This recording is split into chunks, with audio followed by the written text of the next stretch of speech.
world of comics, there are 3 ways superheroes gain their powers. 1, by birth, think Superman. 2, by training, think Batman. Or 3, by some freak accident, think Superman. Now alas, in the real world, you can't get skills by some freak accident. And so it is with public speaking. You're either born with a talent for it, or you work to gain and hone that skill. At least that's what's believed. But is this true? Are there people who are simply born with a natural talent for speaking? Can the rest of us hope to achieve great skill in this area without hard work?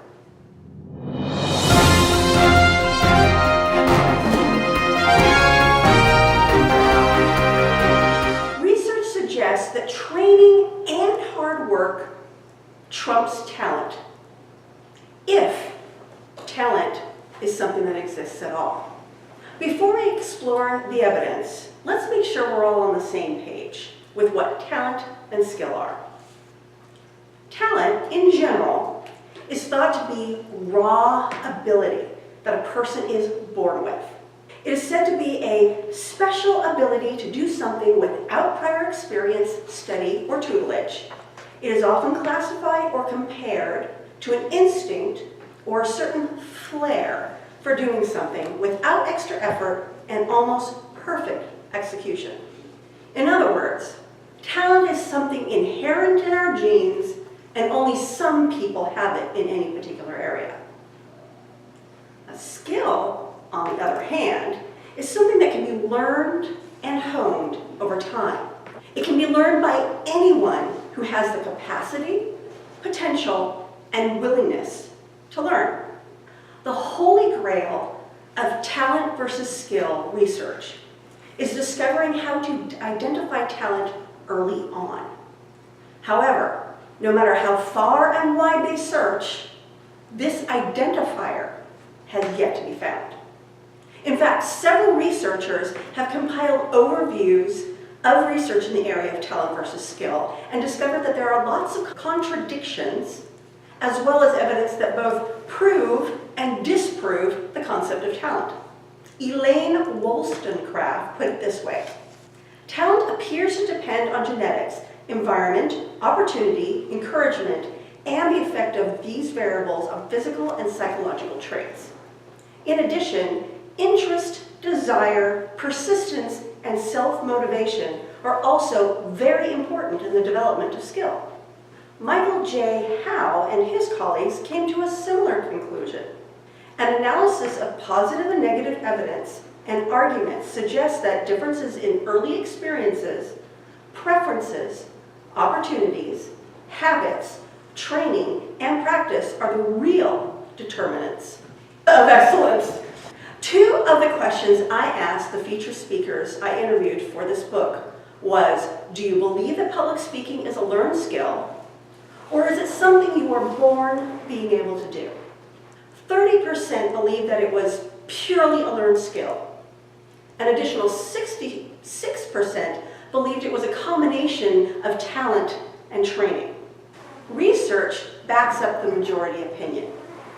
Evidence suggests that hard work, concentrated and focused training over a period of time trumps inborn talent, but with a caveat.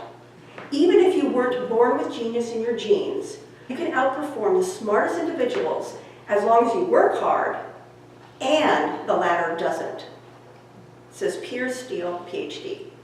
Also, the differences between smart and the not so smart shrink quite a bit when they both work hard. That means that talent still counts, but hard work puts you right up there. Research suggests that even if you have talent, if you don't work at your natural skill, you won't achieve excellence. So what is talent in reality if not raw ability? Everyone is born with innate predispositions, both physical and psychological, for certain skills. For example, long fingers give you an edge as a piano player. Curiosity gives you an edge in science.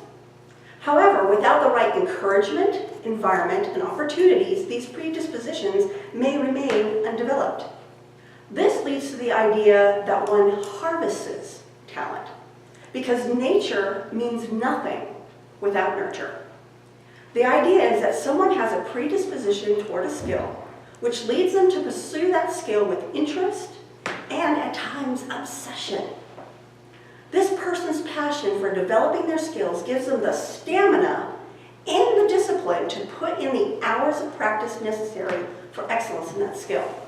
There is also the element of environment. Some people may not even discover their natural talent without encouragement from parents, teachers, and others. Researchers have found that, at least with musicians, the majority freely admit that without strong parental encouragement to practice, they would never have done the amounts of regular practicing needed to make good progress. Strong, sustained parental encouragement to practice was evident in virtually all successful young musicians. Opportunity, which leads to experience, factors into the development of talent. Experiences literally change the way the mammalian brain is wired. This is true with both positive and negative experiences. And these changes can lead to differences among people in how they experience touch, sight, and sound. The bottom line is this: there are a wide variety of factors that make a person good at something, appear to have talent. Differences between people in the ease in which a particular skill is acquired may be caused by any number of contributing factors. These include various motivational and personality influences, as well as previous learning experiences that equip a person with knowledge, attitudes, skills, and self-confidence.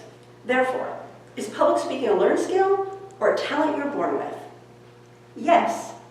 To be an excellent speaker, it helps to have a predisposition for a wide variety of abilities that play into that skill, such as comfort in front of an audience, a pleasing voice, and critical thinking. However, all of those abilities can be learned and honed over time. Talent in anything is always going to be a very complicated combination of a multitude of genes that all contribute in some small way. However, excellence in any field comes from learning, practice, or through innate talent. Helen Keller is a perfect example of a person who surmounted physical disabilities to develop skills in many fields of life. This she did through sheer determination and dedication. Scott Barry Kaufman puts it this way: all traits, including the ability to deliberately practice, involve a mixture of nature and nurture. In fact, there is no such thing as innate talent. That's a myth that is constantly perpetuated, despite the fact that most psychologists recognize that all skills require practice and support for their development, even though there are certainly genetic influences which influence our attention and even our passions. Regardless of whether you are Superman or Batman, when it comes to speaking ability, you will need to put in the time, effort to achieve excellence. This is a good thing, because it means if you want to become a good speaker, you can.